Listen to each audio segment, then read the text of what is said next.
Are you? Whoa, whoa, whoa, whoa, whoa, whoa, whoa. Hello, hello? Are you there? Can you hear me, yo? Is this for real? Nah, you gotta be kidding me. You gotta be joking me. You gotta be messing with me. This is not the way I remember it. But you know what? It's how it's going down. What? You know what we're doing. We're getting everything situated. We're getting everything aligned. We're waiting for all the servers everywhere to accompany on time so I can say, welcome to the show, yo. It's me, 3D, and today we want to change your perspective on, well, believe it or not, 5G. Now, I know some of you watching this right now are probably thinking, ain't no way this man gonna change my mind on 5G. And I completely understand what you're talking about there. No matter how you look at 5G, whether it's a negative or a positive, we're gonna still look at it. And if I'm lucky, I'm still gonna change your mind by the end of today's episode. So keep that in mind. I have a real goal today, like always, to get you to think about this just differently than what you were before.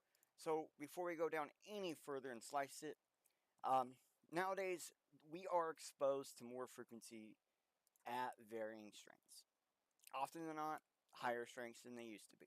So what we are looking into are potentially dangerous devices, and later in the series we'll come up with a solution plan for handling as much of these problems as possible.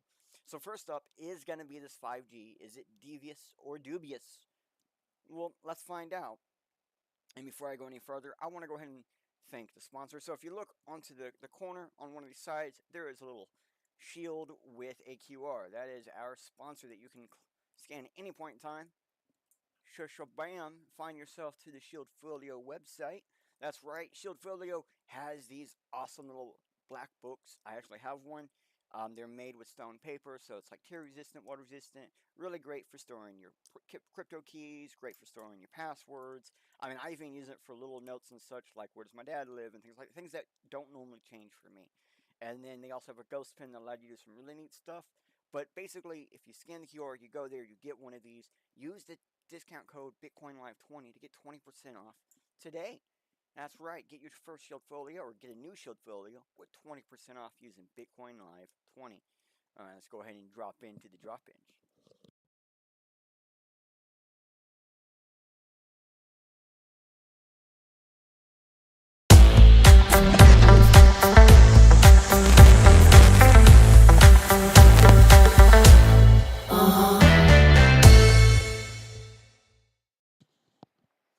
Oh, dang, that is what's up. Um, woo! Thank you again, Bitcoin Live, for sponsoring us. I just Sorry, it's just that intro is a lot louder than I remember it being. Does it seem they seem to get louder each and every time? Anyways, let's keep on going with today's episode because I'm sure everybody right now is wondering what the heck is it devious or is it dubious? All right, well, actually, what I'm doing at the moment, as I'm getting everything situated, is if you're no matter where you're watching, wherever you're watching at, if you want to jump over to YouTube, we are getting the chat brought up on the screen behind me. Pretty soon you'll see a heart pop up, and that will let you know we are there. Um, as soon as I can get, as soon as I can get stuff going, um, it's just going a little bit slow on my end, and that is because of the number of locations and where we're going today. Now I don't have a ton of them compared to like last week or something. But some of the places we're going to go to today are live websites, meaning when you type and do stuff, it does stuff. And that slows down the computer, of course.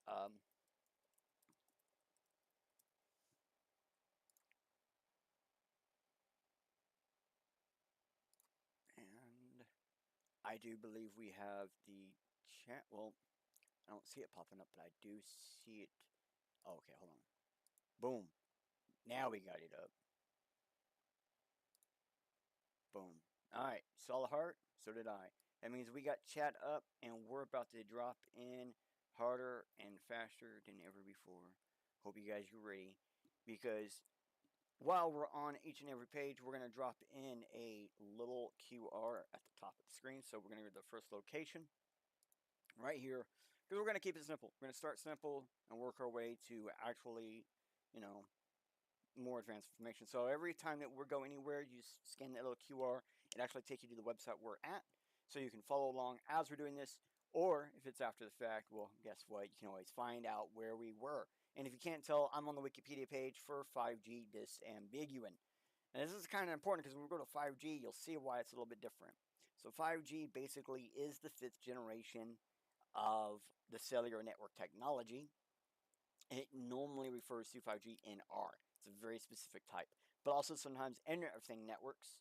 Um, and you will even see some carriers label 5G LTE Advanced to let you know that it has that IoT in, complication. If we look on here, it has some more information, and we will actually get into more of that information later. I just want to let you guys know 5G technically stands for the fifth generation cellular network, and that's really what it means, fifth generation. We're going to get more into what that really means because it gets to be kind of complicated, especially as you start going further and further down. You see, um, 5G also is called 5G network and 5G Wi-Fi. Labeling in telecommunications can either be one of the following: it's 5 gigahertz or radio frequency. It's a specific type of Wi-Fi or 802.11 and then some numbers. Um, it's 5 giga or other units or 5 gigabytes, and it's the fifth generation. Um, so this is not exactly a very explanatory information just from this alone. So we're going to go into actual what is 5G then. The what everyone really refers to when they say 5G is bad. And if you see, this is like that says on there, 3GPP's low 5G logo. So there's an actual logo for some company of this 3GPP, and very simply, I just got to read these little colors. As you can tell, that is our highlight point. So in telecommunications, 5G is the fifth generation technology standard, and it began to be deployed worldwide in 2019. That's kind of important, deployed worldwide in 2019. So 5G networks are cellular networks in which the service area is divided into small geographical areas called cells. All 5G devices in a cell are connected to the internet and the telephone network by radio waves through a base station and antenna called the cell. So, in case you didn't get that, basically it's broken down into subsections, and inside each subsection you have a base station handling that subsection. So the network has a higher download speed with a peak of about 10 gigabytes per second, and when there is only one user on the network, 5G has a higher bandwidth to deliver faster speeds than 4G and can connect to more devices, improving the quality of internet service in crowded areas. 1 second.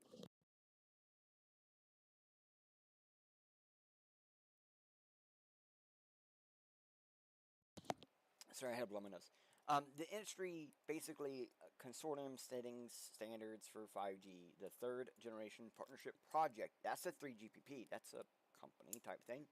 Defines 5G as any system using the 5G NR or new radio software. A definition that came into general use in the late of 2018. That year is kind of specific. And 5G continues to use the OFMD encoding standard. So it's not like a new standard or anything like that, but there is some stuff in there that requires a definition. So several network operators use the millimeter waves, or MM wave. We're going to let MM wave from this point on because it's hard for me to pronounce some of these words. So MM wave, called FR2 in 5G terminology, for additional capacity and higher throughput. MM waves have a shorter range than lower frequency microwaves. Therefore, the cells are a smaller size, and millimeter waves basically have more trouble passing through buildings, walls, humans even. These types of antennas are smaller than the large antennas used in previous cellular networks. Now, that can be true. Okay? Uh, the ones picking it up are smaller. The ones pushing them are not always, and we'll get into that. But we want to get into some of this more ambiguous data. So the increased data rate is achieved partly by using additional higher frequency radio waves and additional with the low and medium band frequencies used in previous cellular networks. And that's one of the most important parts about this entire thing that we're going to get into is a lot of what people call 5G is not actually 5G. It is in no way, shape, or form 5G. It's just handling a broader band than what it was handling before. Um, so I do have some notes on here, and it says so. Finally, we are seeing that basically 5G is also 4G. Actually, I'm about to read that. Let me read this next one, then give you the notes. I'm one step ahead of myself. So 5G can be implemented to low band, mid band, high band, and M waves. Low band 5G uses similar frequency ranges of 4G, basically the exact same frequencies, just not the bottom end, and can potentially offer higher download speeds than 4G. Um, when they're no matter what. So I know that sounds a bit strange, but it's how it works because you're on multiple towers, blah blah blah. But low band cell towers have a range coverage area similar to 4G towers, and mid band 5Gs are much higher, up to 4.7 gigahertz, still under the 5 gigahertz area. It's important.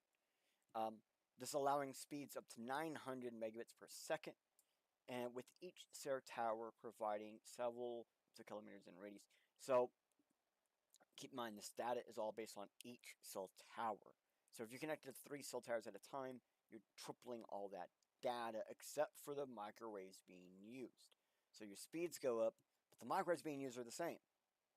This level of service is the most widely deployed. So basically what they're saying, the most widely deployed version of 5G is actually 4G pumped with a little bit more power, pumped with a little bit more power, pumped with a little bit more antennas.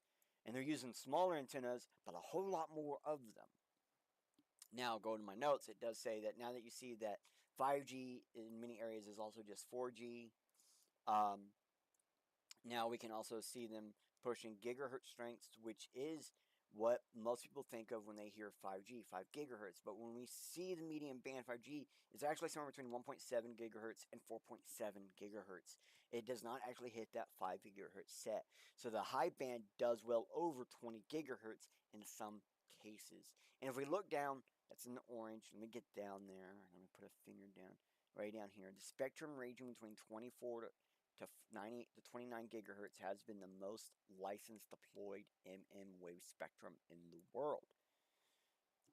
We knowing that that is the most, okay, 30 gigahertz for best case is the fastest 6G you'll get today for your cell phones, and it's when we start getting into the danger zone with these types of waves. That's really important. Okay, so the most licensed 5 wave spectrum ranges to date are in some of the more dangerous zones. And we'll get to why that is. Because I definitely did look, we did figure out why. There's an actual reason, and we'll get into it. It's very confusing. But there's a nice little loophole in the middle of everything that we can't just leave out. So as we go through this whole thing, there is tons of stuff in here, but really, really important. There's this little thing right here. We're going to go over it briefly. It's like 5G-NR, that new radio standard, is the de facto air interface developed for 5G networks. It is the global standard for 3GPP 5G networks. The study of NR within this 3GPP started in 2015. The first specification was made available by the end of 2017. While the 3GPP standardization process was ongoing, the industry had already begun efforts to implement infrastructure complement with that data, with that draft standard. So basically, as soon as this came out, people started heading towards it as a standard, just simply because it was like range specifications, power specifications, wave, what your actual wavelength can be and stuff, how your minimum height allowance, your distance from target, how you subject for targets and things like that. Like tons of little details were changed, getting prepared for 5G, and everyone just kind of moved to it pretty quickly, even before it was officially like set in stone. So with the first scale large communication launch of 5G started at the end of 2018. By pretty much since 2019, many operators have deployed some form of 5G in our network in their handsets. Believe it or not, I think this last line is the most important. The fact that they're saying most of these 5G stuff is actually your handset, so your cell phone. Most of where this stuff is being licensed at is your cell phone. That's very important because there is industry standards on that cell phone device to help you, but we'll get more into that later. So we're kind of hinting at a lot of stuff that we're going to be getting into. I just kind of want to give you guys like a deep baseline of a lot of this stuff because everything after this we're going to be talking about within these things, right? Within the 5G NR or the 5GI, and I just let's get to it. So the 5GI is the alternative 5G variant developed in India. It was developed by a joint collaboration between IIT Madras and IIT Hyderabad. I'm probably saying those wrong. And then the TSDSI and the Center of Excellence in Wireless Technology, the CWIT. So the 5GI is designed to improve 5G coverage in rural areas and remote areas where varying geographical terrains. Because it like you guys heard earlier, it doesn't go through buildings, it doesn't go through walls, so you need a different alternative for that. And so that 5GI uses low mobility large cells to extend 5G's systems. And in 2022, the 5GI was actually merged into the 5G NR standard to allow them to be able to be used everywhere instead of only in India. And I think that's actually really great because, like in areas where I'm at, the LMLC, the low mobility large cell, is more common where I am at, just because we got a mountain range on one end of us. I think we're actually technically in a valley, so we got like a mountain range on one end and we got a hill on the other. So we need help getting into these deep crevices. Now, before the pre-standard implications, there were other forms of 5G. So 5GTF is the American carrier Verizon pre-standard. It's their version, so it stands for version 5G technical form for fixed wireless access. And they did it in 2018. The 5G service provided to customers in the standard implicated by 5G NR is now what they have migrated to. Well, basically, like they had came up with their own version of like 5GB bulletin boards. That's the best way to describe it. They took 5G back to bulletin board systems and had it running before there was any form of 5G standardization. And then the 5G SIG, it's some corporation that had a pre-standard, and they specifically called it 5C SIG. And this was deployed in Fuelkwang 2018 Winter Olympics, and I do have information on that later because it's kind of unique. So the Internet of Things, 5G, it's as you see, it says subvert to the evolution of NB-IoT and AMTC or Light-M. I think probably most people know it as LPWA, Low Power Wide Area. And that's like mesh networks and stuff like that. So, but then you have non-terrestrial networks. So standards are being developed by the 3GPP to prove access to end devices via non-terrestrial standards in the NTN, i.e. satellites and airborne telecommunication equipment to allow for better coverage outside the populated or otherwise hard-to-reach locations. The enhanced communication quality relies on the unique properties of other ground channels. So several manufacturers have announced and released hardware that integrates 5G with satellite networks. And I thought this was like really neat because basically when we were seeing that there's a ton of high-end 5G licensings, this is where those are really at in space. Okay, I'm not going to read all of this to you. I just look. Let me bring up that QR because this, I think, when a lot of people look at the data and they see how many of the more dangerous 5Gs are out there, it gets really scary. But then when you realize a lot of those are just out in space, sure, I can still see it on a map or whatever, But it's like if we was to go to, I don't know, out my um, latitude location or whatever, like my elevation level, then you would be like, oh well, nah, bro, you got it's nowhere near you.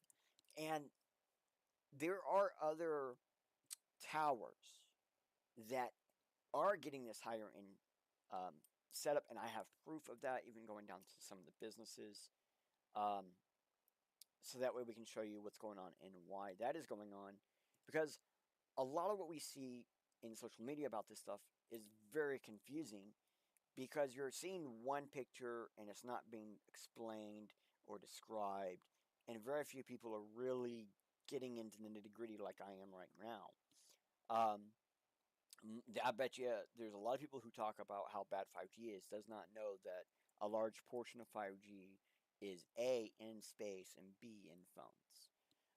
They would probably think that it's more in the towers, but we find out it's not exactly true later on. So on here, you can see some pictures of some 5G towers and such, and they are very uniquely designed. Um, so with the deployment, 5G is also expected to be used for private networks within applications and industrial IoT. That's Internet of Things. Enterprise networking and critical communications, and what's being described as NRU or 5G NR in unlicensed spectrums. And that's something really fun that we're going to check out very at the end. And by non-public networks as well, something that you might have like a mining network mesh or something like that, or a personalized mesh that you want to use the 5G network for. There is a way to do it in an unlicensed manner or in operating in a licensed spectrum through the non-public network. Like basically the NPN does the license instead of the individual or individual company. So by the mid to late 2020s, standalone private 5G networks are expected to become the predominant wireless communications medium for the ongoing industrial 4.0 revolution for digitalization and automation of the manufacturing and process industries. So basically, they want to get people out of the manufacturing and the delivery systems. They want to make all of that automated. So 5G is expected to increase that. Also, I liked how at the very end, 5G was expected to increase phone sales. That was probably on this page for the longest time before all the other stuff actually existed. I think it was one of the first things on this page originally. 5G was expected to increase phone sales. Initial 5G NR launches depended on pairing with existing LTE 4G infrastructure in non-standalone mode.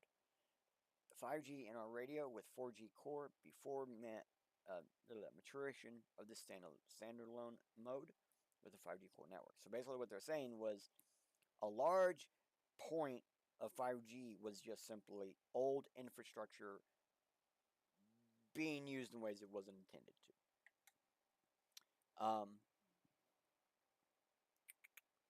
So yeah, that's what we're going here. Now, if we say, what about these spectrums? So launch quantities of the new spectrums, or the new radio spectrum, frequency bands have been allocated to 5G. For example, in July 2016, the U.S. Federal Communication, the SEC basically freed up vast amounts of bandwidth in underused high band spectrums. And the Spectrum Frontiers proposal, the SFP, doubled the amount of wave unlicensed spectrums to 14 gigahertz. That, and guys, 4 times the amount of flexibility became available. And mobile use spectrum, the FCC had licensed today. So by March of 2018, European lawmakers agreed to also do something similar by increasing bandwidths and blah blah blah. As of by 2019, there are reportedly 52 countries, territories, and special administrative regions, distributed territories, and dependencies that are formally considering introducing certain spectrum bands for terrestrial 5G services.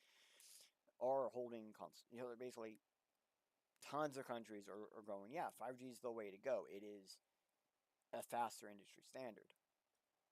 And there's some really neat stuff down in here. Well, that's about all we're going to get into here. There's a lot more here. They even got like some of the misinformation link stuff in here, but I don't want to go into it because we're got our own stuff to drop into. Whew. So that might be a bit much to unpack, but I hope that ending point, helps you understand that the place that we're just running wider 4G. Okay, it's more like they're relying on your DNS and server automation to handle the actual routing accuracy of your deployment through your towers. As long as you're getting more than one tower and they don't really care. So, okay, cool. Why? Well, we got these things called base stations. Okay, for some reason, it's kind of difficult to get good images of base stations. I don't know why. Um, So this is one of those base stations, and this is most likely not a 5G base station. This is one of the stranger parts of this whole thing. Just when 4G was rolling out with the LTE and all that jazz, there were publicly available info on various towers, like minimum height requirements. And back when the Olympics was about to happen, Westerners were actually scared that 4G towers that were going to handle some of the first 5G handling of data for like the Olympics and stuff were not up high enough. But just like the height requirement documents, so too are some of the old articles to find about that. But if you really want to know more, there are still sources for tracking cellular networks. Okay, so you can get in here, you can do one of these. I don't know if it costs. It's a phone app, and it like actively shows you networks around you. 5G, 2G, like here they have one here. 2G, 3G, LTE, or 5G. Because LTE is technically 4G, and that's what makes this whole really complicated. So from 3G to 6G, there's some kind of overlap. Okay, the very last bit of 3G, the very highest end of it, is like the middle of 4G, or the lower end middle part of 4G. Which then everything above that we call LTE, uh, limited train something or limited something something, and it basically means you connect to 3 or more towers at a time. And when 4G first came out, that was one of the secrets. It was just 3G with more towers connected at the same time, handling everything. And then 5G is a little bit of like actual tower upgrades, but for the most part, it's like more power, more antennas, and then just also everything else as well, because you need a combination of things. And so LTE hits in that tiny bit of 3G. It's a whole lot of 4G, and then it's all of 5G and all of 6G. And we will get into 6G. Oh, yeah. It makes its head a couple different times in here. This is why I didn't get into the Wikipedia stuff, like when you go into Wikipedia, they got the misinformation stuff. I didn't go into that because you don't see them talking about the 6G in there. All right, back to where we were at. Right. We were here telling you guys you can still figure out if there's something in your area, whatnot. So the first international 5G trial begins at the Winter Olympics. The 5G Champion project shows off a 5G link between South Korea and Finland. That's right. It was actually used to give like basically as live as possible data of stuff.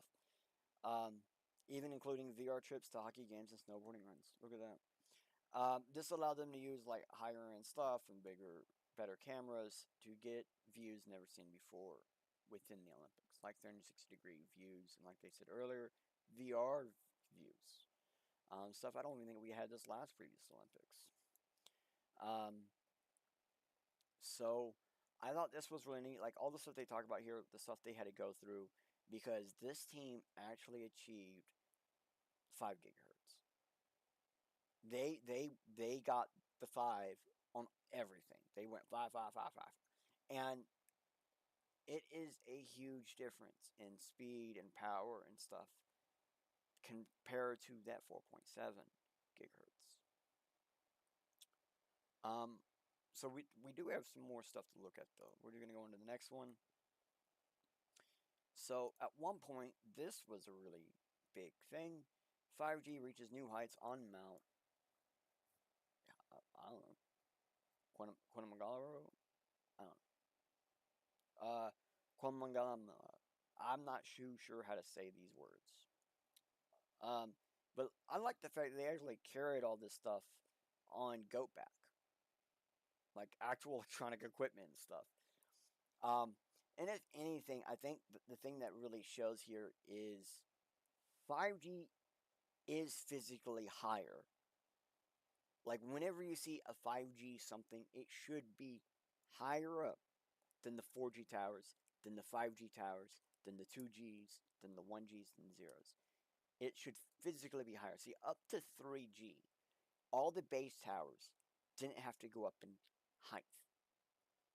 But 4G had to be up like X many feet higher. It wasn't a whole lot.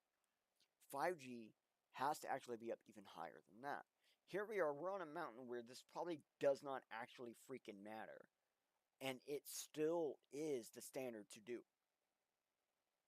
It still is the standard to do, even on a mountain when you're probably way above those actual limitation requirements. It's still what you do. And I think that's really important because a lot of people that I see complain about images and stuff that people would say misinformation or whatever. It's actually like the towers are really short, really big, handling a lot of antennas, and they're not nearly as tall as they ought to be. So here we go. Tokyo Olympics postponed because the 5G security lessons shine through. And when I was doing this, I wanted to find out if 5G is devious or dubious. And one of the problems is it seems to be both. It seems to be both a devious and dubious thing. Um, and this article does, however, do one of the most hype things ever during a bad thing. So basically, the Tokyo Olympics was postponed, and people were going to originally blame it on COVID and all this other stuff. And they were like, actually, the 5G caused a actual security risk and digital security risk. But something that they actually say about 5G is that it will show off the power of everything, including flying cars. Like actually mention flying cars as a possible outcome for 5G. Anybody seen flying cars yet? Raise your hand if you've used a flying car today. Um, Everyone else put F in the chat. Well, I guess I gotta put F in the chat. Boom. So, I thought that was there. There is some actual information in here that's uniquely important. 5G causes security issues. Okay, issues we had not seen before, and that then brought some attention to me that maybe the dubious side of 5G is more complicated than what we understand because of its speed allowance. So there is this paper right here, and it might have some info about the requirements and because it's an algorithm about basically determining where and how to put in 5G base stations, how to optimize the location of them. And I went through this.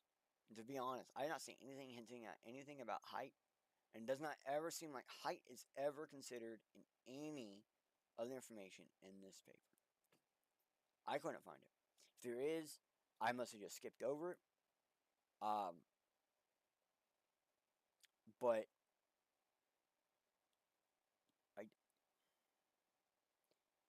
I don't see them actually considering height ever. And that should be something they should be considering. Especially if you're talking about geographical demand. Because if you have to go up a height with 5G, going up a mountain is the same as going out a distance with 5G. While 4G going up a mountain ain't no different than going out the same distance of wherever distance you're going outward as you go up. While 5G, because it's more direct, every inch makes a difference and counts. It has to be looked at, it has to be considered, and it has to be registered. So when you look at how to place these things, anything that's got more ups and downs, you should have more of these things with. And we'll get into reasons why. And they should be lower lower power, but in this entire paper about how to determine the best place to put everything, height is never considered. I think it's super important because at some point, it's very obvious at some point in the safety regulation side, height stopped being considered about something, and I don't know why. And I think I know why. My theory is that it is so older systems and places that did not want to have to upgrade and actually cause construction wanted the safety requirements changed instead so they wouldn't have to actually do a major upgrade. They could do a lot less cheaper. They could do cheaper upgrades. Just beating around the bush a little bit.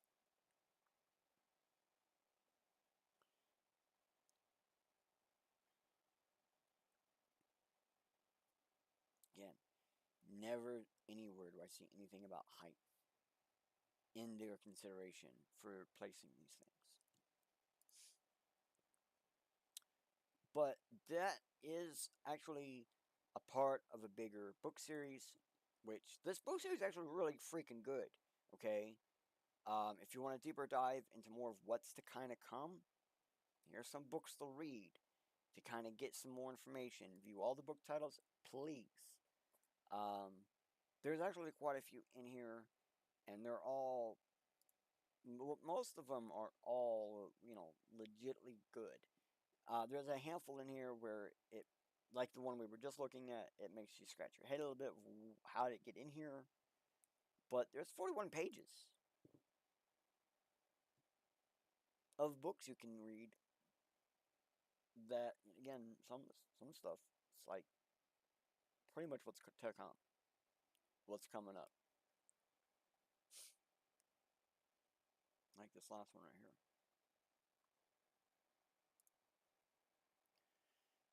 So I don't really want to go into detail about how every new speed network actually is a security risk, but more or less of a point. It's about my bad. More or less, I need to point out that to some point in degree, the G will increase to like 6G, 9G, 10G, but the G outside of the word generation really means nothing. To put it simpler, the number will the number with the G will always go up because no one wants a lesser number product or service. But eventually, the technology behind that G will cease to change.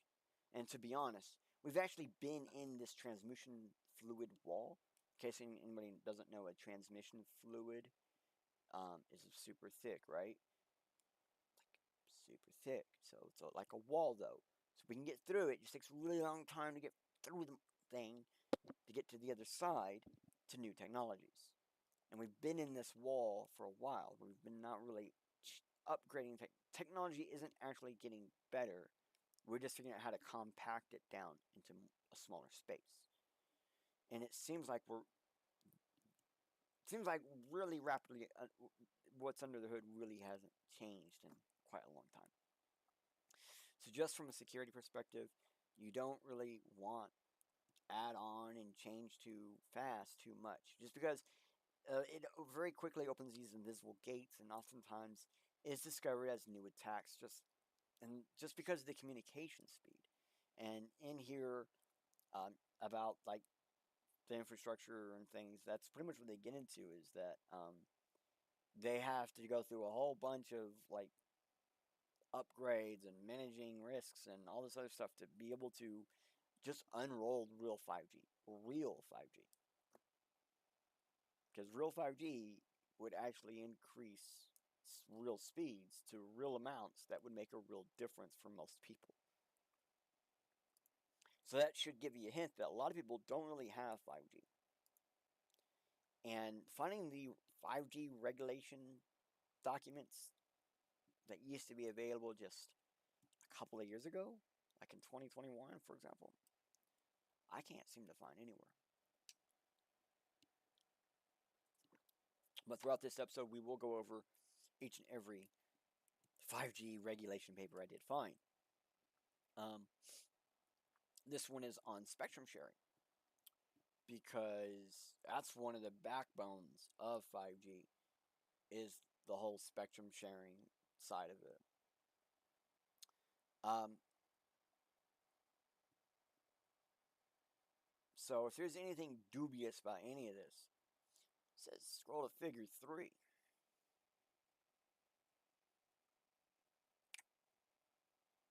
Well, actually, I want to read some of the stuff that's on here. Well, holy crap. Stuff that they're expecting from 5G. Emergency video calls, including those that may be text in one direction and voice in the other direction to handle background noise. So where you could text emergency calls, or you could call and make voice, but they can text back. So it doesn't always have to be the same way back and forth. SMS emergency situations, multimedia emergency communication. That's like a video live to it's in 911, right? Integration of smaller devices such as IoT into emergency scenarios. That's actually very scary because that means now, like, smaller devices can be used to like locate attackers during emergency events. Wireless emergency alerts, or WEA, including increased text messages in size for different languages. So WEA alerts are bigger now. Earthquake earlier warning system completely comes from 5G. This is probably one of the best things about 5G. The public safety and first responder systems is faster. The support of persons with disabilities with real-time text services, including hearing, sight, and mobility issue support. It's very cool. Lawful surveillance. I don't like that. That's not no. Lawful surveillance is not lawful. That's not lawful. No one agreed to this. How was that a part of the regulation for spectrum sharing?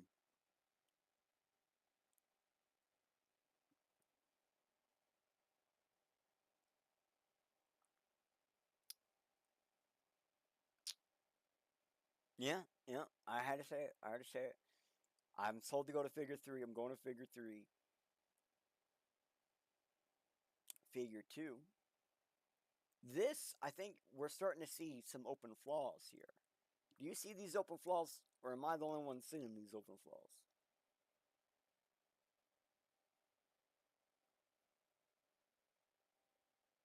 Cap messages, huh?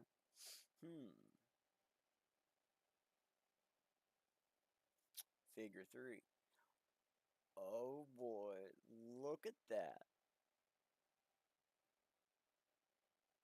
Oh boy, look at that, my friends. My friends. Um, I see. I see an attack vector through alert aggregation and alert gateways. Anyways, I'm just gonna keep going because that's. Oh no! Go over extra alert text. Oh yeah. So they can basically inject through text alerts now. Um.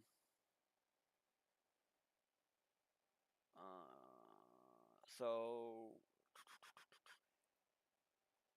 they can they can literally inject WEA texts. So even if you don't allow it, they can still inject it into your device. Um, yeah, preservation of alert messages on mobile devices. Um, la, la, la, la, la. They can basically take control of your device whenever they want to double check, make sure you're not having problems or something. For example, if there's a bunch of phones in an area that have a lot of they all get water damage at the same time or around the same time, they can know it's kind of something bad happened there, most likely with water. Um,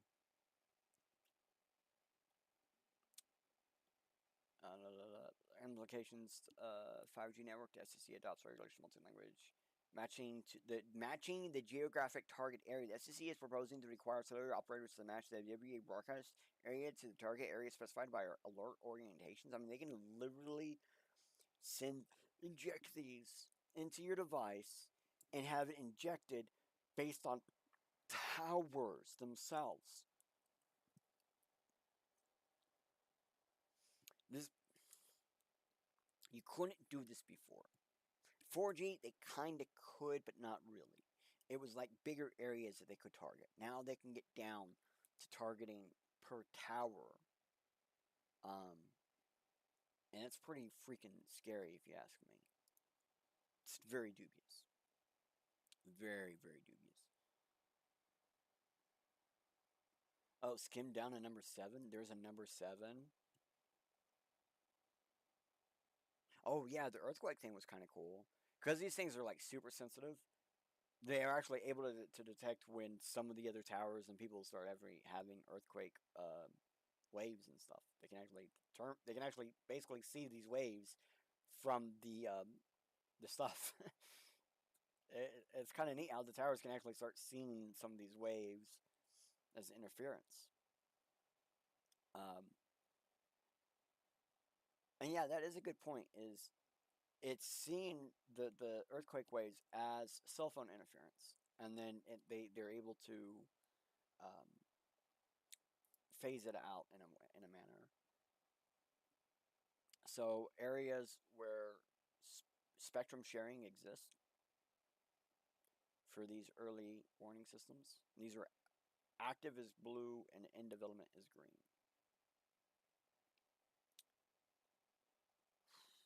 Geo targeting, that's scary. This is how it works.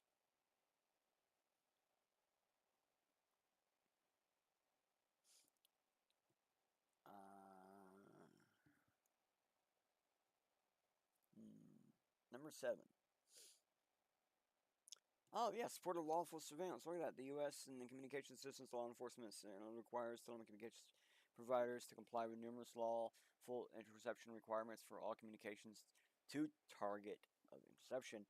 Court orders of the TSP to provide law enforcement with authorization information related to the communications targets of interception, such as call identification information, calling number, called numbers called, only or both call identifying information or call contact, voice packets, data packets, SMS message content for given communications with association requirements are applicable in the 5G environment. And industry for standards for law for inception, lawful incept are currently being worked and assist to describe the relevant LI applications.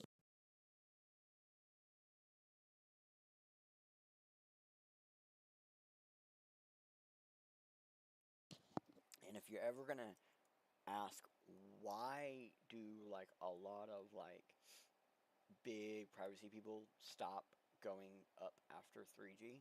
They stopped. They didn't want to get 4G. They didn't want to get 5G phones. Now you know why. Now you know why privacy people are stuck at 3G. Because they could not do this stuff then. They can now. All right. So one of the things that a lot of people I noticed was getting at was actually, I didn't even go over the actual spectrum sharing because it doesn't really matter. As sad as it is, the spectrum sharing about this thing is the least important thing here. So I was looking at my note. My note said, I had a note that says you're supposed to go over spectrum sharing. Because the only thing you get out of spectrum sharing is the fact that they're just basically, like, they're still just using the old model. They're just basically using more towers. Is all you really get from it. You use more towers to talk with each other and allow the DNS to figure everything else out. That's what it really comes down to. So I noticed a lot of people were more worried about the EMF exposure. And I wanted to go ahead and give you guys information on it. We're not going to go too far into it, but there are ways to, figure out or assess EMF exposure in your area. And so a lot of people, you probably just want to access, you just want to figure out how much exposure you're getting and figure out ways to pull it down. And I know a lot of ways to bring it down is through special materials. And I haven't gone over that yet. We'll go over that in a different one where we have more information and we can really help you out with all that info. But I wanted to give you an idea of what you might be able to do to figure out what's going on. And that one website we went to earlier that allows you to track this stuff is one of the things. But one of the things that really I found to be the most informative out of all is this little thing right here. And I have a better one to show you guys later, and we'll get into that one later. But if we look here, we have an area that's called non-ionizing radiation, an area of ionizing radiation. So if you've never had like radiation poisoning, so radiation poisoning is you have had ionized radiation to a point where it has made you ill. You're suffering from it. And not a whole lot of people have ever had that, and that is like a huge difference between like non-ionizing radiation poisoning, which I don't know if that's a real.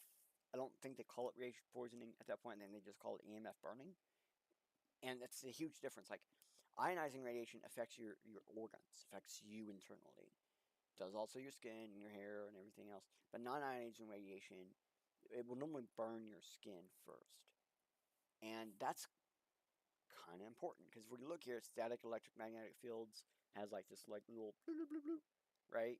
Hold on, my hands are going the wrong way. Static electric fields, then alternating electric magnetic fields with most power AC, then TV and radio broadcasting, then most cellular networks. I don't think they should have 5G listed there. 5G is in this old magic line right over here, okay? And then you have microwave, satellite, then infrared, ultraviolet, and there's a lot of people who actually are exposed to infrared and ultraviolet rays quite often, um, because they are dealing with the black lights, they're dealing with stuff like that. Um, so there are people that deal with this stuff all the time, and they're absolutely fine all day, every day. Um, because I know there's a lot of people out there that are like saying, "Oh, 5G is microwaves," and it's like, bro, that technically your TV is a microwave too. I mean, it's not producing the exact same rays, but they're within the same broadcasting frequencies. Um, but that's the thing that gets people confused is like when you say microwave, you see these are ranges. These are not like pre-deformed bloop bloop bloop bloop. And we have another one later that kind of really explains this a little bit better. Because as these waves get smaller and smaller and smaller, they get faster and faster and faster. That's what causes the problem. That smaller thing, smaller wave. So I wanted to bring up specifically like the same thing, but specifically communication bands. Here we go, low band. We got like 600 millihertz all the way up to 2.1 megahertz. So we're not even hitting, oh my bad, we're not even hitting like 3G over here. This is like a lot of the original mobile network systems. And then we hit this mid-band range is like the 2.5 gigahertz, right around the 3G and 4G area. AT&T, you got the 3.45, so right around, this is all like 3G, 4G. And then this high band, M wave, where we got 28 gigahertz, 39 gigahertz, 47 gigahertz, which hasn't actually been done yet. When this picture came out, I think it might be now, or 42 gigahertz at least. So as you can see, like that's a huge difference. 3.98 gigahertz to 28 gigahertz. That's a huge difference. And so that's kind of the point here is like the wave starts at a certain point, while the actual mid band goes beyond where wave starts. So that's one of the hardest things to really make a difference. Is a lot of people who are like, oh, blah blah blah, these towers are bad. They're looking at wave towers on data set, and then they go physically look at a tower, looking at mid band towers, and it gets very confusing, and it's not clear cut, and I think it's like that on purpose, because if this was a clear cut situation where we could be just like, oh, right here, boom, this explains it, then there wouldn't be a whole lot of reason for like the word 5G, right? You would just go by the gigahertz, which a lot of people for the longest time thought that's what the G really was representing. But the closer you get to 10G, the less that accuracy is there. Because here we have 5G working within 47 gigahertz and 1.7 gigahertz. How does that? That's not. No?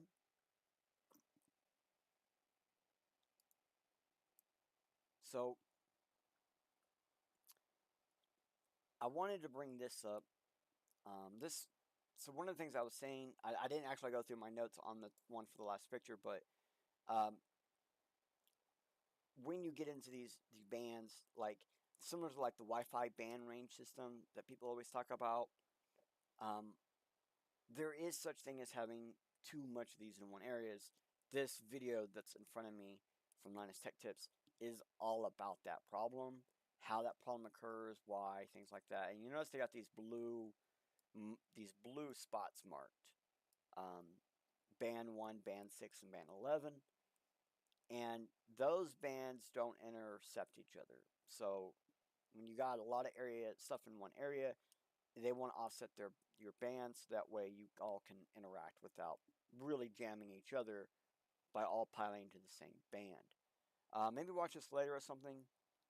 This isn't even required for today's episode, but this was something that we're very quickly you could if you this picture explains a lot, but if you watch this whole video, you get a lot more understanding of how just a lot of stuff on the same band can actually mess up your network.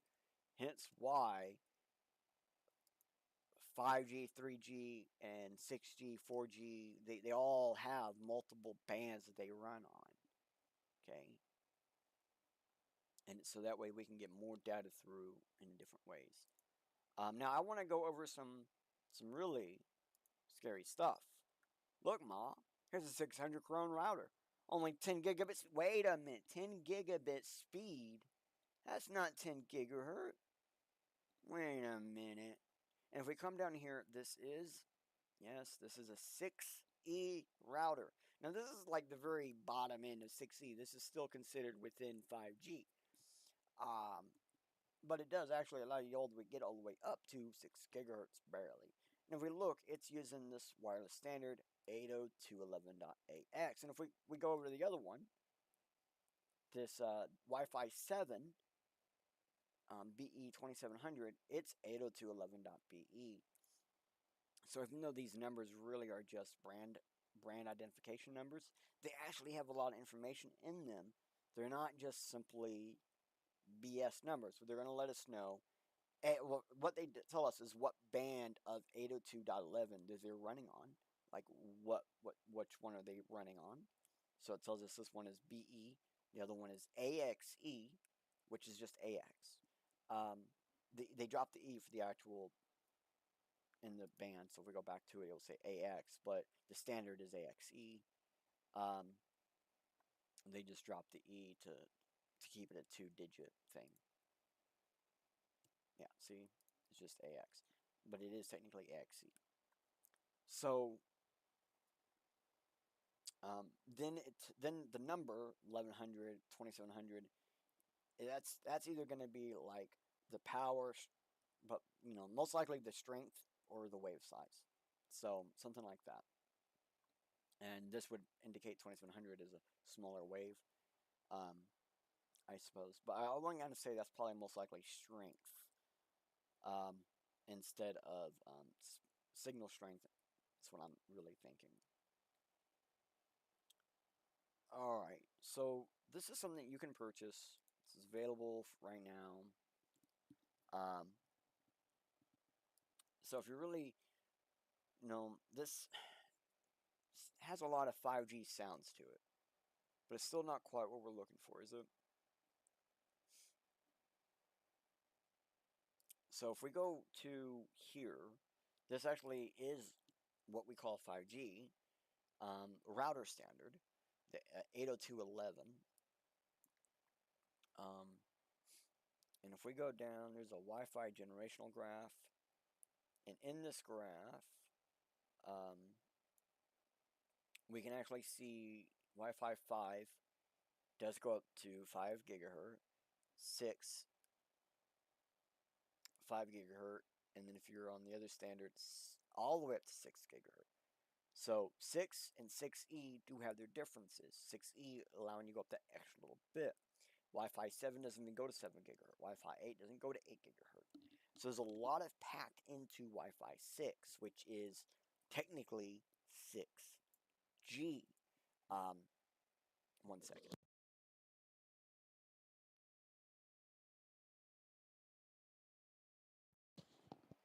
And then 7G, we won't even go into it. Basically, as we can see, Wi-Fi standards have already started to accommodate up to 6G standards. And that means this gives us some information of where we can look for how things are going to happen. Basically, if they put it in a Wi-Fi router, they're going to put it on an antenna and put it on a pole and sell it to you for your cell phone. I know it's not exactly perfect, but it's a great way to look. So let's go look at some routers. Here we go. Proxy class, high gain, 10 decibel, 10 dec, what? That is still not 5G, but actually, it is. It actually is 5G. Insane. This does all sub-6 cellular broadbands. All sub-6 gigahertz. So we'll go all the way up to top end 5 gigahertz bands. And this is actually super high powered. Super high powered. And I think it's funny that they actually go based off of the amount of decibels this thing can put out. I didn't think that was an actual way to range this. But it does kind of show you just like how much power they're putting through this little thing if it's 10 decibels, man. So here's another one. This is a rotating circular polarized ultra wideband, or UWB antenna. This is omnidirectional, and this gets all the way up to 10 gigahertz. Now we're starting to get what we're looking for. Now this may not be exactly what you're looking for like what you like for cell phones and such, but the fact that you can get it going up to 10 gigahertz is that's straight up 5G. 6 channels, and if we go in here, this is basically like 4G on steroids. And if you see here, 5.8 gigahertz gets just under 6G. Wow, that's insane. Now, look at the coax cable. You'll notice a lot of these actually, the ones we're going to be looking at today, require coax cable. It's kind of important. So here is an actual antenna. This is, as you see here, it says ultra wideband dual circular ultra wideband antenna. It does 600 megahertz, 10 gigahertz. This is what we would call a 5G antenna. Okay, now when we say 5G antenna, this is what most people like me think of. This. Also a flat band, which if we go way back over here, let's see, flat band.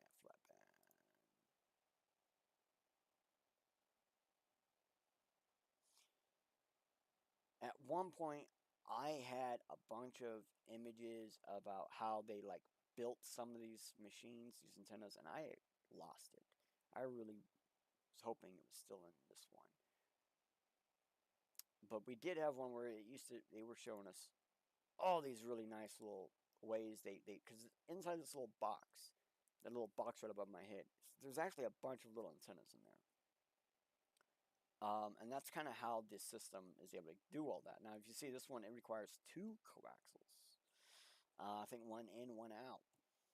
This will actually go all the way up to Wi-Fi 7. This is able to handle stuff that basically doesn't technically exist yet. I mean, there are stuff that will do it, but not fully. We got up to 10.4 gigahertz available on this. It's just absolutely insane.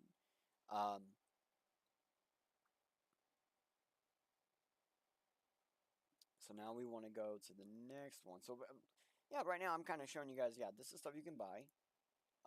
If you wanted to just basically increase your the power, like these ones I'm showing, like this one's probably safer than the last ones I was showing you. But all of these are pretty standard things.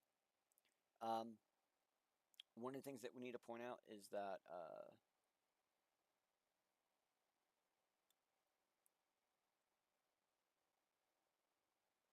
hmm, what did I skip?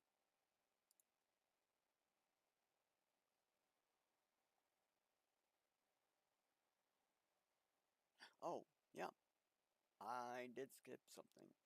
Um, about this item, ultra wideband technology is a wireless carrier communication technology that does not use. This one does not use sensory carrier. Utilizes nanosecond nanosensory narrow pulse to transmit data, and therefore occupies a wide spectrum range.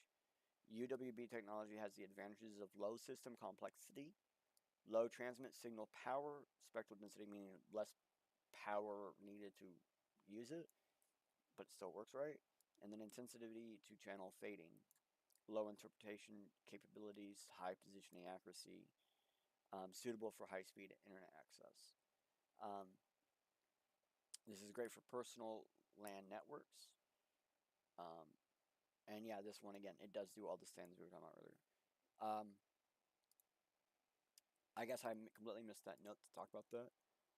It completely threw me off for a second. My bad about that. So this site right here, they're going to basically explain to you how to use one of these high gain antennas. Um, and it's kind of important that you know the difference between a high gain antenna, a low gain antenna, and a uh, spectrum antenna is, right? So everyone knows what a regular antenna is. You go out and buy a router, has an antenna on it. You go out and buy a radio, has an antenna on it. High gain antenna are kind of the ones we were looking at, omnidirectional antennas and directional antennas, which like their dish radio. All right, so that's kind of cool. But high gain almost always use some kind of connector that looks like this. It's really important to notice because there's a lot of devices out there that be like, oh yeah, high gain antenna and blah blah 6G and whatever, and they'll be like, connect your Cat 5 to it. No, no, mm-mm. You better be putting a TF connector or a cable connector on them because you need a lot more cable, a lot more cable, and because there are more antennas in there, there's a lot more stuff going on at the same time. You can't handle a category 5 or category 6. You need a lot stronger data. So I'm really showcasing you guys at this point like how to use 5G and beyond 5G, 5 gigahertz, um, for yourself. You know, because a large portion of 5G really is just converted 5G. It's not actually 5G. It's just old stuff converted up. But there are stuff like out there that's really pushing what is going on. So what does 100 gigahertz wireless technology look like? I want to give you this because this is definitely deadly range. Did we get that picture from earlier, right? We got a picture from earlier, don't we? Where it shows us like ranges and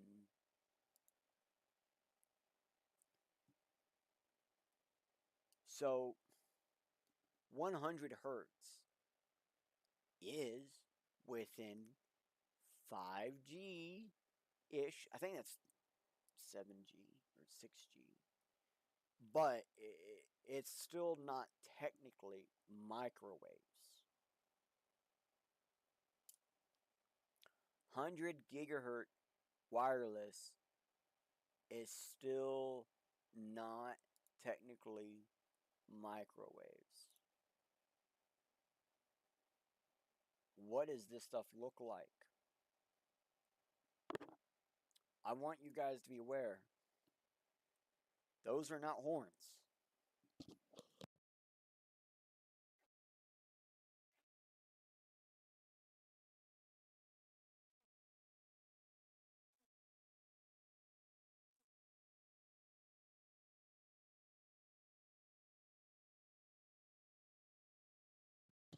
Sorry, I just started sneezing. Those are not horns. Those are industrial shoot. Those are directly shooting information. It's like information rifles. Remember that one we were saying earlier, 10 decibel? Yeah, this is a lot more than 10 decibels coming out of these things. 140, 340 gigahertz, we're actually getting into microwave properties. Why? Because it's insanely accurate. Insanely accurate. And this actually, I think this is the brief showing you of what really goes into these things. Tons and tons of little emitters and transmitters. Tons of these tiny little things. Tons of connection networking systems. But they allow you to do stuff like accessing an element up to 3 square inches away from each other. It can like literally 1,000 elements up to 3 square inches away from each other. Holy, that's insane, right?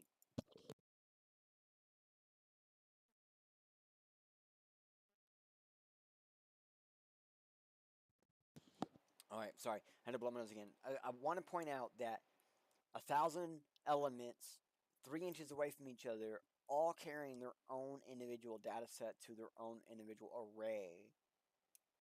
And yeah, yeah, yeah. These things are crazy. This is what it looks like. You see this fog?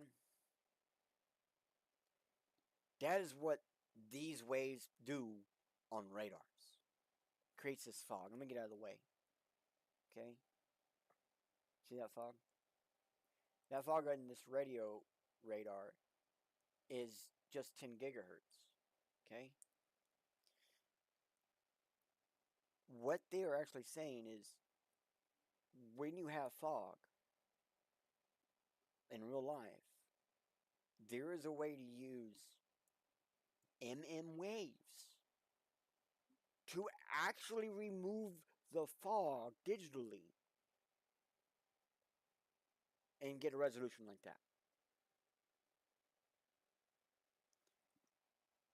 That is the purpose of this, is actually to be able to digitally clear images live. But one of the problems is it does produce actual fog on radars, meaning this creates problems for planes. And if we look, the real point of this is direct positioning. They can be directly impactful of what they're hitting. And that's kind of the point here, is being very precise in what's going on.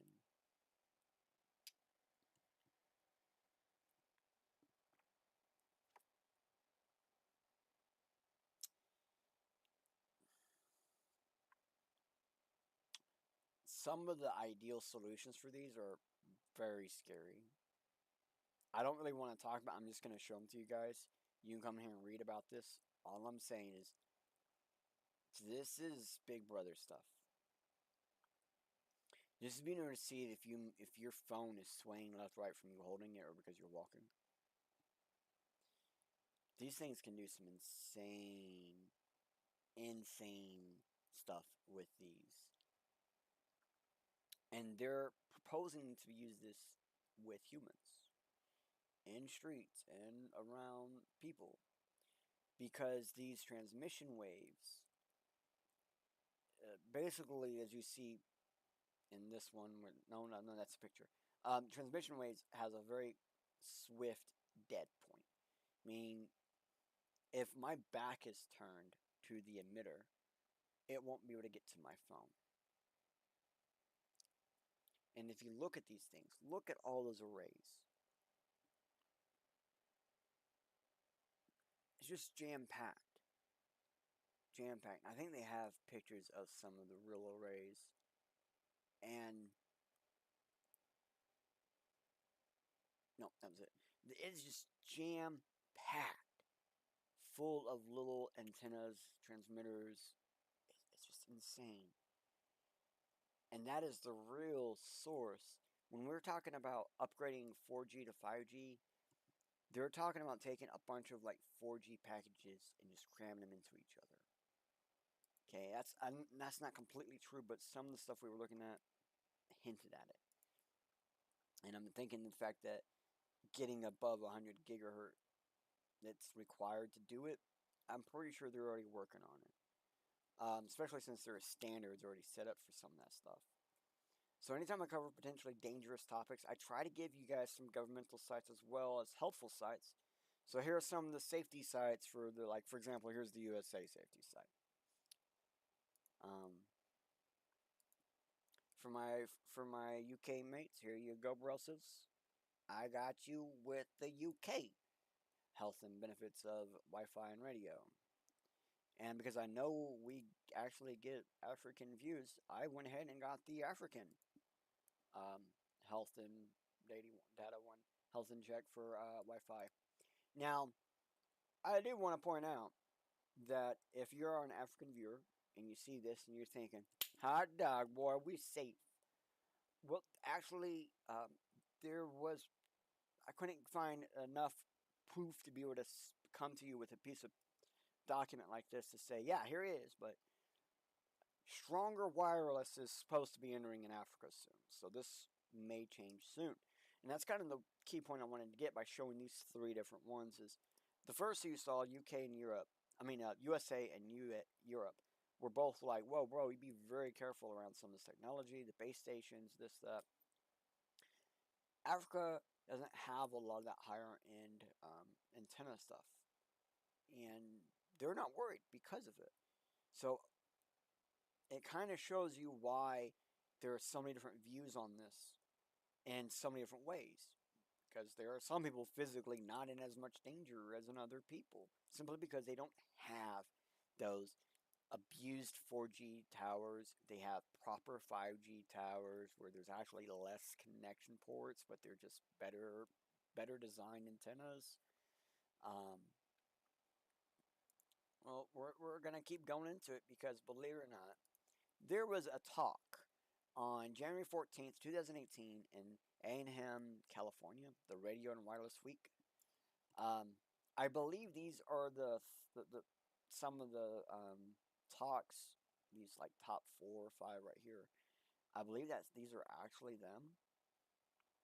And to be honest, like, there's a lot of really good information about what we're talking about right now inside here. Because these are people who, back then, these were like the researchers giving the information about what they found, how it worked, why it worked, and the security risks that came with it. And the biggest point I found in these was the security risk was more digital problemsome than human problemsome.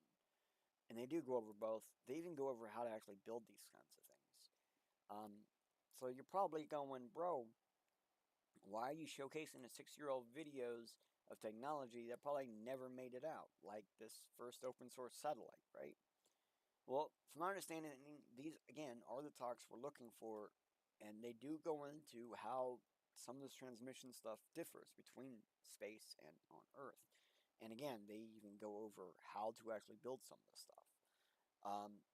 So if you're very wanting just like know how this stuff works, sometimes it's best to learn how it's built. And these researchers give information that I don't think anything else was ever getting or ever going to give. And this is why I'm giving you guys these talks. They're really important. I can't go over all the details here because we're kind of going over in retrospect, so to speak. But if you really want to come in here and listen to them and find out more information, they're definitely here for you guys. All right. I know. I can't just walk away without giving you guys a Wi-Fi cheat sheet because a lot of what we're talking about is Wi-Fi. And I don't know how to hint that out. A lot of what we're talking about is some form of Wi-Fi. It's wireless fidelity. It's networking over information over wireless.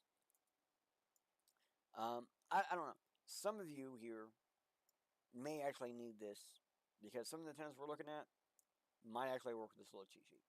Okay. and it's pretty decent cheat sheet. So earlier I hinted at some American markets may not even be able to have access to 100 gigahertz capable antennas. Um, Here's an FCC fact sheet explaining the size limit on all over-the-air reception devices.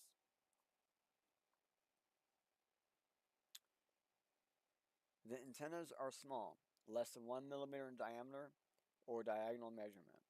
The property on which the antennas are located is the exclusive use or control of the user if the user has ownership or leasehold and interest in the property. The antenna transmits and receives fixed wireless signals for the use of those who control the premises on in the antenna is located. The OTARD rule does not currently apply to antennas operating primarily as a hub or relay antennas used to transmit signals. So the OTARD rules do not apply if it's a hub or relay, but does apply if it's an individual user's device. Meaning your cell phone is not probably ever going to get strong enough to actually use real 10G, real 6G, real 5G, even maybe.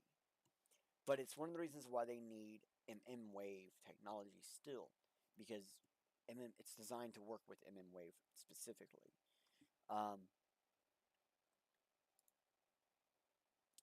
Which means, as we keep going on in the future, your cell phones are not going to be very good on 3G and stuff.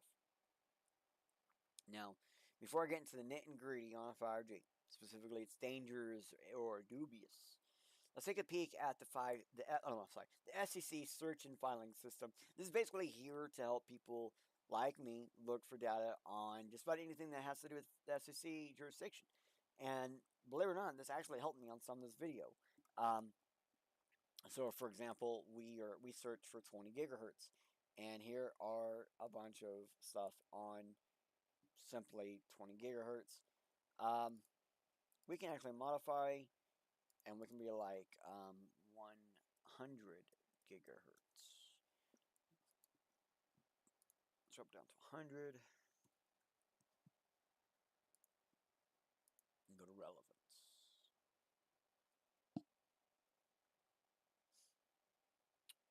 Woo!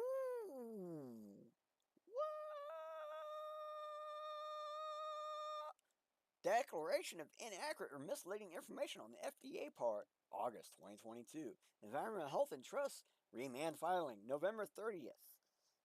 There's a lot of stuff in here I can't physically show you legally. But I can show you how to find it. And then you can look through it. Because basically what happened in 2022 is a lot of people realized that the 5G that started being pushed out in 2019 isn't very safe. Because it's not real 5G.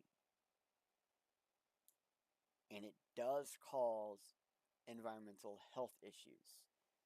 And has been. Because they are not properly high enough.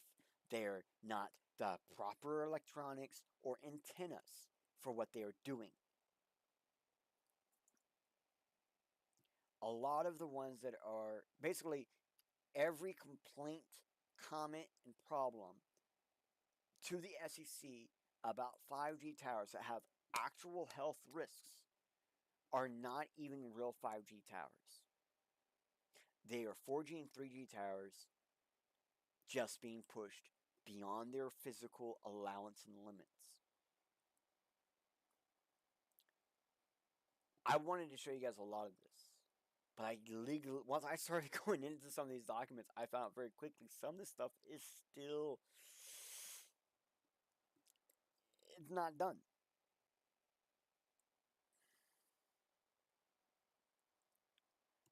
At a certain point, you get to a point where 4G, 5G, and 6G bands, they're all basically the same, but at some point you pass into what we call radio waves, or radio fields. And well, I want to give you information on that too, because we're about to pass into that line. So far, we have not once really passed into what we call radio frequency. We're about to, though. So here's the health thing for radio frequencies, because we went all the way up to 300 gigahertz. Well, technically, let's just stick it to 100 gigahertz. 100 gigahertz. And we weren't into radio frequencies yet? It's about to get creepy. It's about to get real. What the heck is a C band?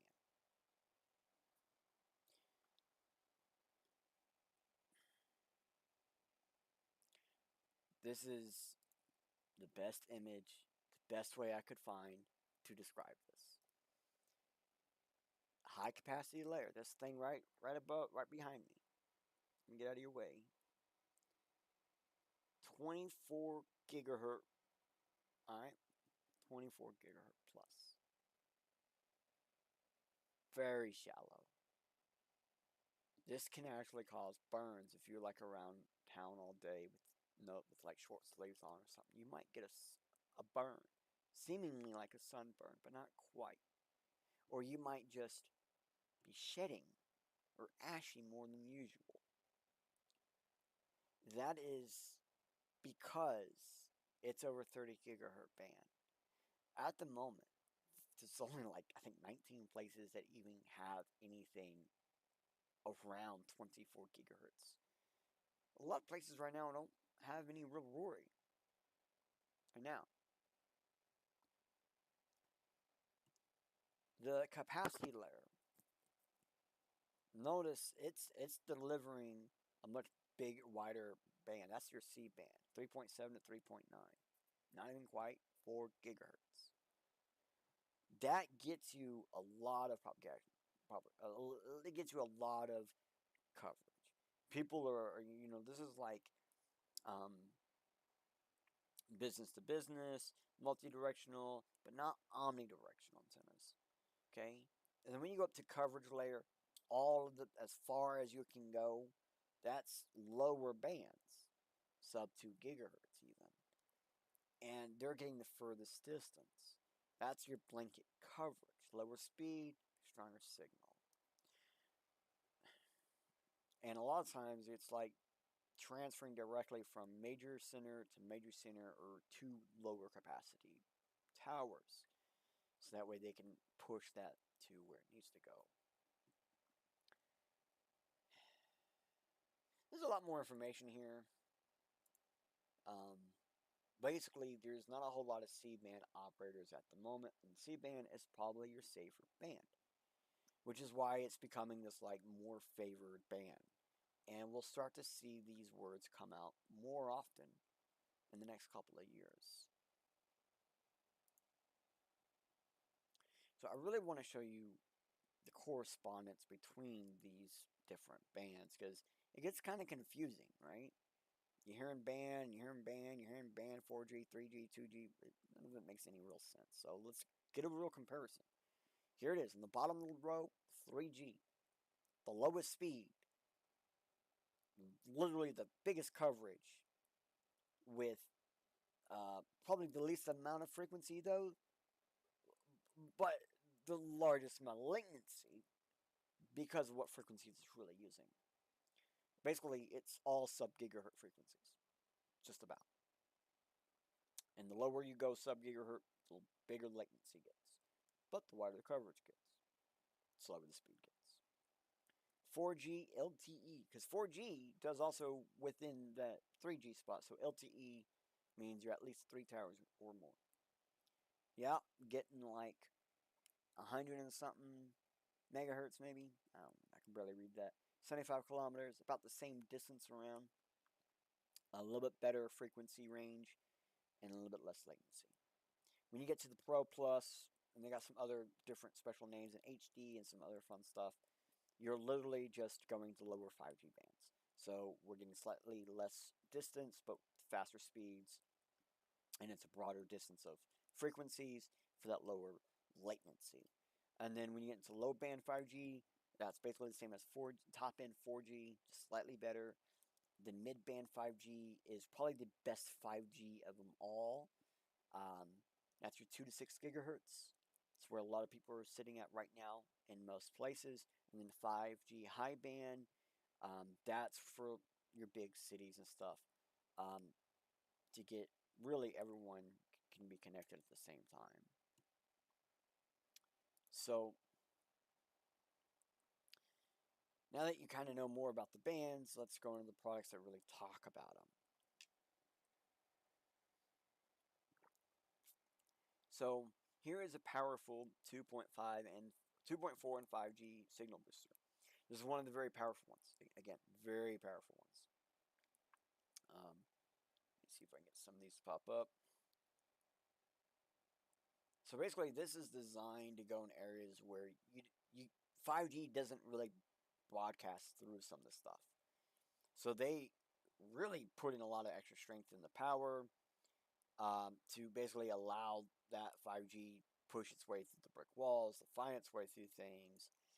But it's also got this other neat trick where it uses the 2G part to bypass stuff for 5G. It'll still say you're running 5G and stuff when you're actually on the 2.4, but across more than one channel, more than one 2.4 band at the same time, giving you that equivalable 5G experience.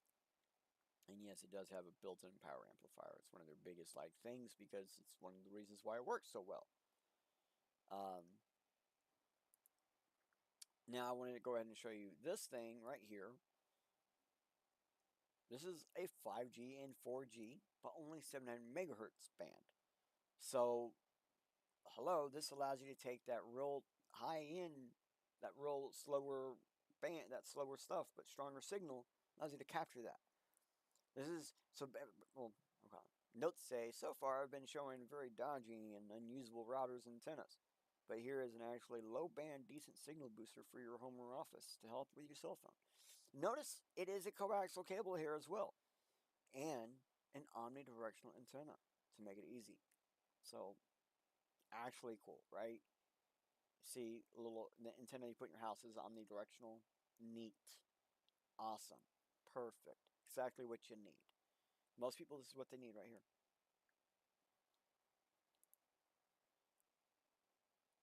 Now, here is a very specific explanation. This is one of the hardest things to get explanations for. Distance. There is a distance from target to antenna that we used to be able to get data that actually said what that distance was. But ever since just the past few couple of years, it's been really difficult. It's actually difficult to find them now. I wish I'd saved a lot of that stuff that I had. But this site kind of gives you an idea of what I'm talking about. See this very tall tower over here? Well, right behind me, you'll see the very first thing in it is, oh, I'm in the way, 28 gigahertz, or the wave band, right there at the base. And then you get the mid band at the 3.5 gigahertz, then the sub, then you got all the sub gigahertz after that. And you get further and further out, right?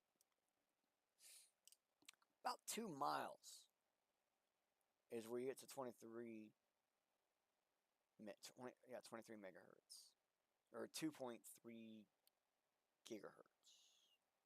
I think is what we're actually looking at. Okay, it's 3G. It's still 3G radius, 3G range. And I was saying earlier that a lot of the reports going to the FCC about problems from towers were 3G towers pushing 5G strength. If 3G signal from a 5G tower is 2 miles away when it starts to deplete, then we have a rough estimate to stay diagonally from the target to the tower as a rough estimate of 2 miles. Actually, what, 2.46 miles? Just a little under 2.5 miles? So there's a good chance that 3G towers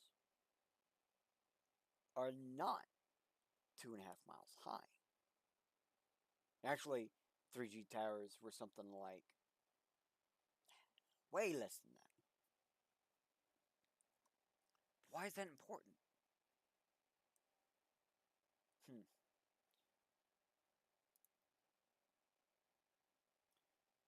So what is C-band? Why is C-band important for 5G?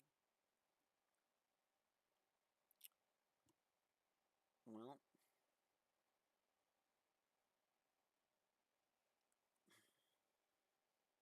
let's get here.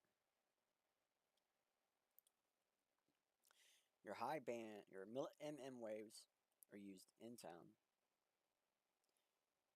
surveillance, cars, stadium. Your mid, your 5G and sub 6 gigahertz bands waves are still in town, but also outskirts of town. While all your low band stuff is like mostly industrial and gaming. And they have a bunch of little things in here and stuff. But basically, C band is the large section of this line. So you see how big it is. It's that orange thing beside me. I just never realized you guys can't see my mouse on the screen. There's a big orange thing over here, and that is C band. It's a huge amount of space, and that is why people like it. It allows you to take in a huge spectrum and simplify it down to a single point of information. C band. So what's that important? Well, that has something to do with licensed and unlicensed bands. And I know there's someone out there who's going to be coming across this, and they're going to say, they're going to hear there are unlicensed bands in the 7 gigahertz range. And people are going to be going, wait, what? Say that again? Say that a third time? Yeah, there are unlicensed bands in the 7 gigahertz range.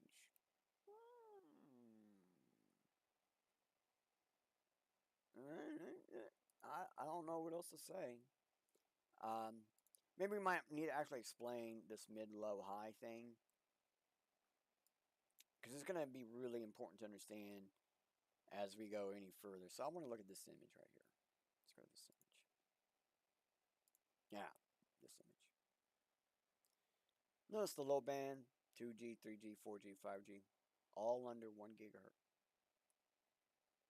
All of those speeds are on 1 gigahertz. Mid bands, it's 1 gigahertz to 2.6 gigahertz, 5G, 4G, 3G, 2G.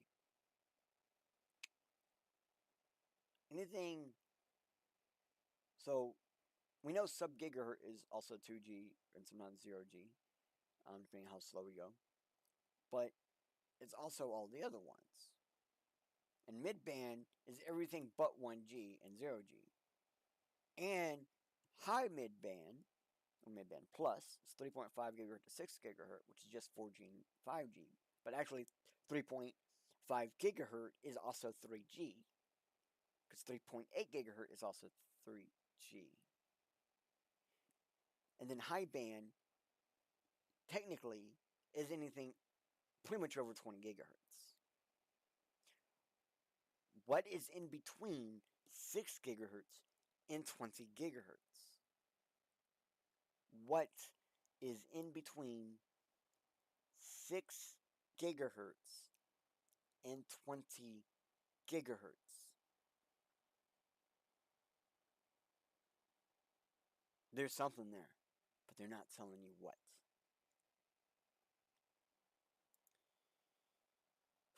I said I would have a better picture for you about the wave thing. This picture, I think, is the best representation.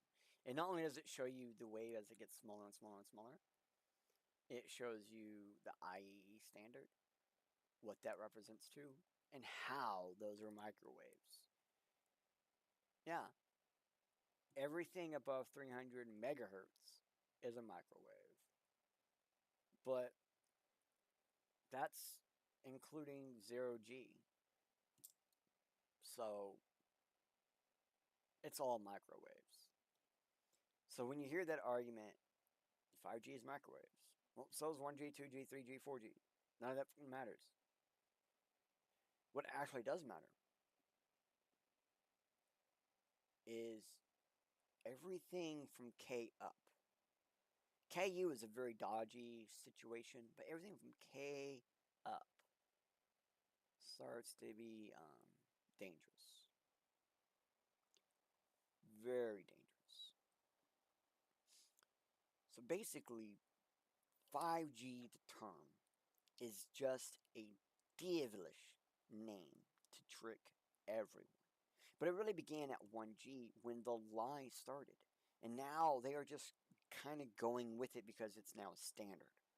Simply put, when you see a specific antennas that are flat and long, there are actually a ton of little antennas and are potentially being pushed with too much power as well.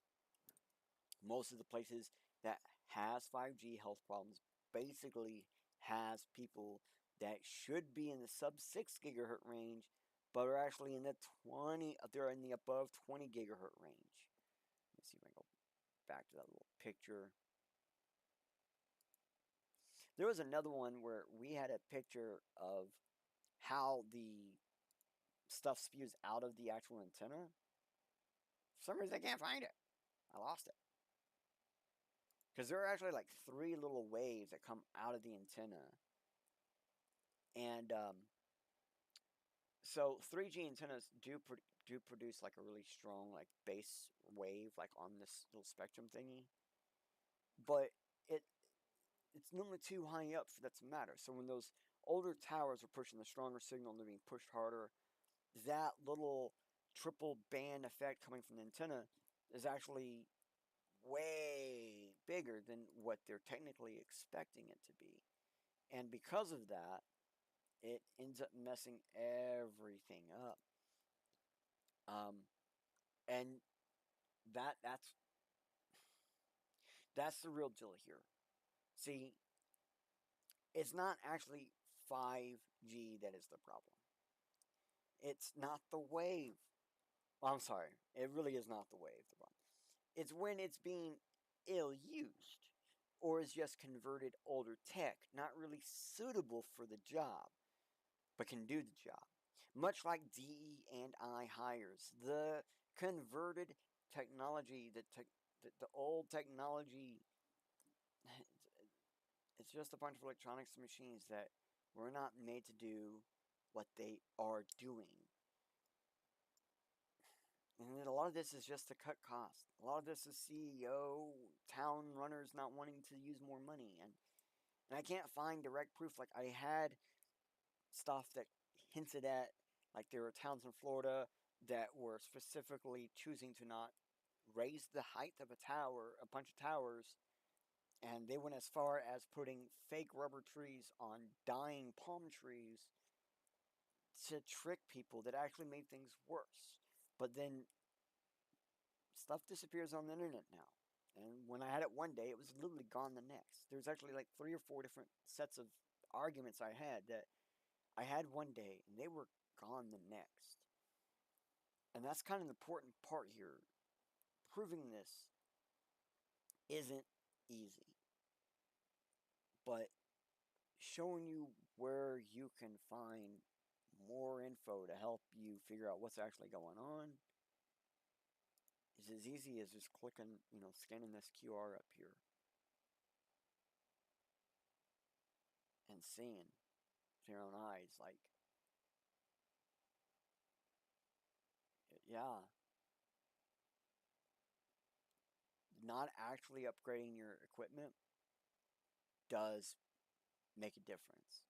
And keep in mind, CEOs got paid to not upgrade. They got bonuses. They all got that money. They all got their bag. What did you get? What did we get?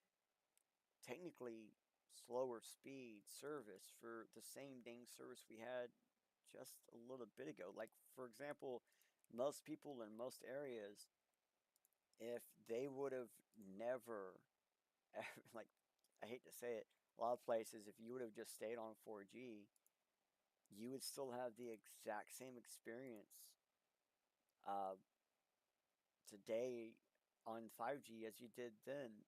Just it'd be today, like, because the 4G is actually faster now, because the tower is now being pushed further than what it should be.